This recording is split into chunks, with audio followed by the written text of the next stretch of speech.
Muito bem, muita gente, galerinha aí, tá estudando distribuição eletrônica. Gente, quando a gente fala em distribuição eletrônica, é importante a gente falar sobre isótopos, isóbaros e isótons, coisas que nós já vimos também.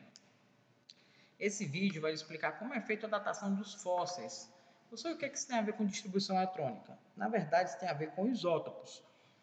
Porque a datação de fósseis, gente, ela conta a partir do uso de carbono 14. É uma das técnicas que a gente utiliza em laboratório para datar a idade de um fóssil. E aí nesse vídeo aqui a gente vai ver como é que funciona essa datação por carbono 14. Então, vamos lá? Informações que tem muita gente calculando a pegada de carbono depois de terem visto o nosso encontro anterior. Que legal, professor! Eu também tenho recebido muitos pedidos para o senhor explicar o que é o carbono 14.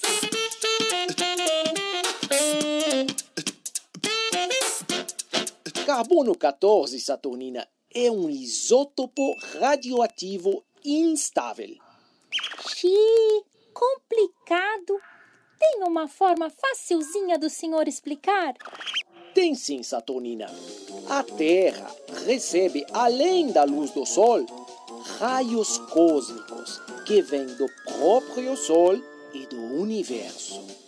Quando esses raios atingem o gás carbônico que está no ar, eles transformam uma pequeníssima parte dele, 0,001% do total, em moléculas radioativas, o carbono 14. Como você já sabe, as plantas absorvem esse gás carbônico. Ah, a fotossíntese. Exatamente.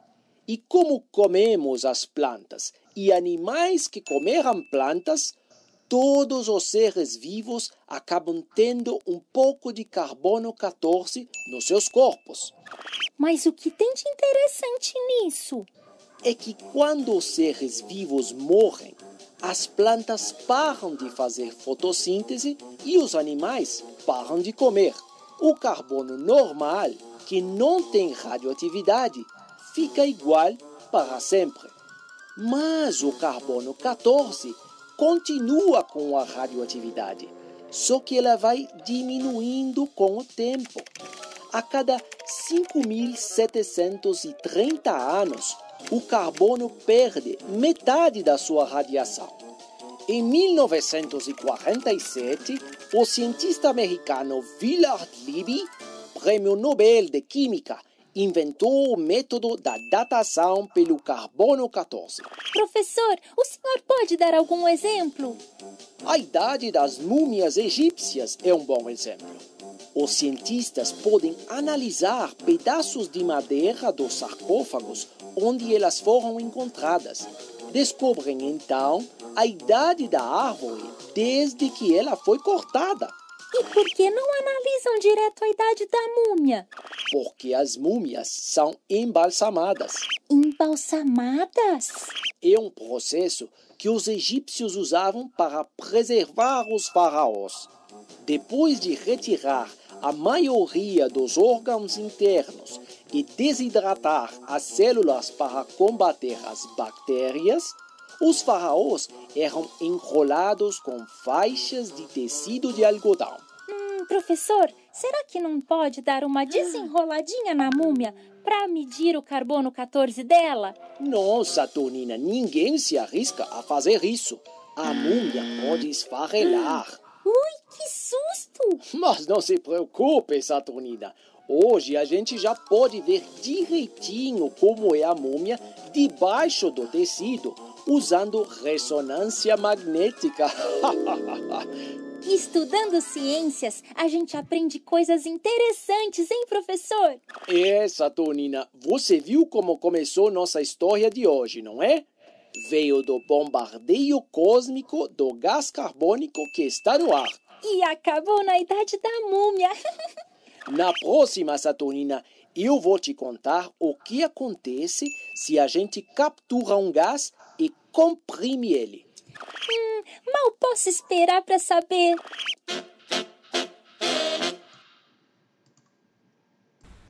E aí, gente, nesse vídeo você vai ver algumas coisas sobre o hidrogênio, porque o hidrogênio é um dos isótopos mais utilizados e ele vai estar falando sobre o hidrogênio como forma de combustível. Olha só que interessante, gente. Consegue então utilizar também para a produção de energia elétrica. Gostaria de aproveitar esse momento até para esclarecer alguns mitos sobre a questão do hidrogênio. Então, obviamente, ele é um gás e é um gás explosivo.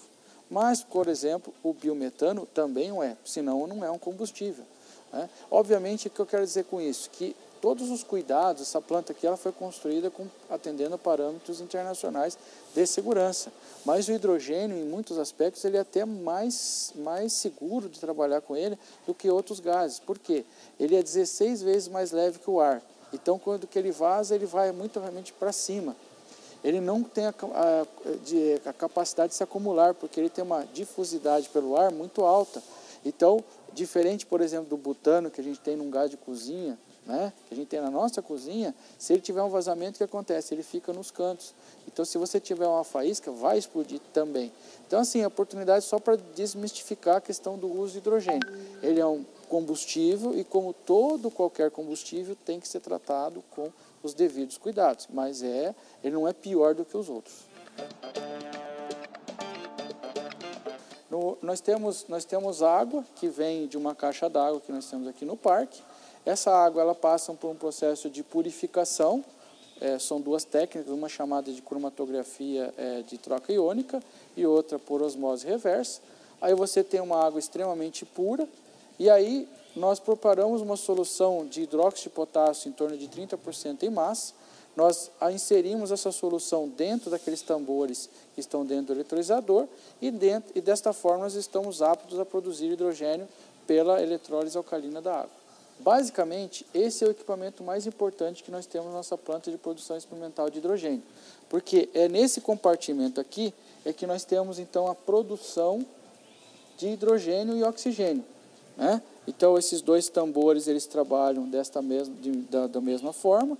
Um lado, a gente tem uma placa chamada uma placa bipolar, que são os eletrodos. De um lado desta placa, nós produzimos hidrogênio e do outro, oxigênio. E aqui nós temos, então, os sistemas de separação, né? Que você tem um processo de borbulhamento, né? Você tem a formação dos gases. Neste lado aqui, a gente tem a produção de hidrogênio, do outro, o oxigênio. Aqui você separa, basicamente, o gás do líquido, esse líquido retorna para o eletrolisador, você faz outros processos de separação e na parte posterior aqui do equipamento nós temos então os sistemas de catalíticos de purificação e secagem desse hidrogênio. Hoje nós temos o hidrogênio que nós armazenamos e o oxigênio a gente tem para o futuro ideia de realmente também armazená-lo, porque a pureza que você obtém desses dois gases é muito alta. Então isso dá um grande valor agregado para esses gases que são produzidos aqui por nós. Pronto, gente. Então esse aí fecha o nosso conteúdo sobre isótopos, isótopos e distribuição eletrônica. A gente fechou aí com os isótopos do hidrogênio com datação por carbono 14. Ok? Abração. Qualquer coisa vocês chamam lá no Google Class. Tchau.